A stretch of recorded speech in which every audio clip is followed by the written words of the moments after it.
మారేడుమిల్లి. ఇక్కడ కొండారెడ్డి, వాల్మీకి అనే 2 గిరిజన తెగలు ఉన్నాయి. మారేడుమిల్లి నుండి వలస వాటర్ ఫాల్కి వెళ్ళే మార్గం మధ్యలో భీముడుగడ్డ అనే ప్రాంతంలో సోమిరెడ్డి అనే గిరిజన బిడ్డను అక్కడ పరిస్థితులు అడిగి తెలుసుకున్నాం. ఇంటర్వ్యూ తాతగారు సోమిరెడ్డి గారితో ఇంటర్వ్యూతో చాలా బాగా ముగింది. థ్యాంక్ యూ సోమిరెడ్డి తాతయ్య గారు, బాబాయ్ గారు. ఏం పేరు తాతయ్య గారు? సోమిరెడ్డి. ఏం చేస్తారు తాతయ్య గారు ఇక్కడ? ఇక్కడ ఏం చేస్తాము, ఇంకా వరి మరి ఇక్కడ ఎక్కడ వరి కనిపించలేదు. రబ్బరు మరి అది ఇది రబ్బర్. ఓకే.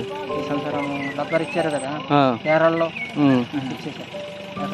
ఎకరన్నర ఇచ్చేసారు. మీకు ఎంతమంది పిల్లలు బాబాయ్? ఇద్దరు. పాప బాబా? బాబు ఏం చేస్తారు? బాబు కూడా వ్యవసాయం చేస్తారు. బాబు ఈ సంవత్సరం డిగ్రీ అయిపోయింది. డిగ్రీ. ఈ రోజు ఈ సంవత్సరము రబ్బర్ వచ్చేసి ఇంట్లో ఉంది. సోమిరెడ్డి బాబాయ్ గారు, మీరు మీ నాన్నగారు ఏం చేసేవారు?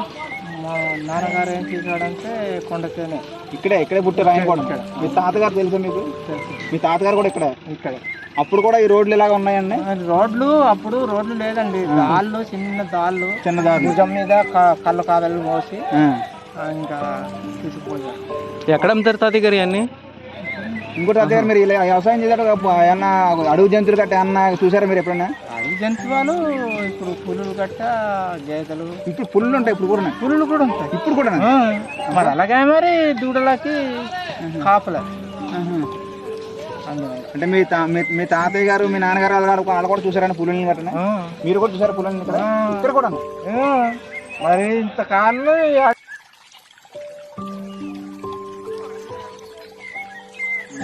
చాలా విలువైన సంగతులు తెలియజేశారు. థ్యాంక్ యూ సోమిరెడ్డి తాతయ్య గారు.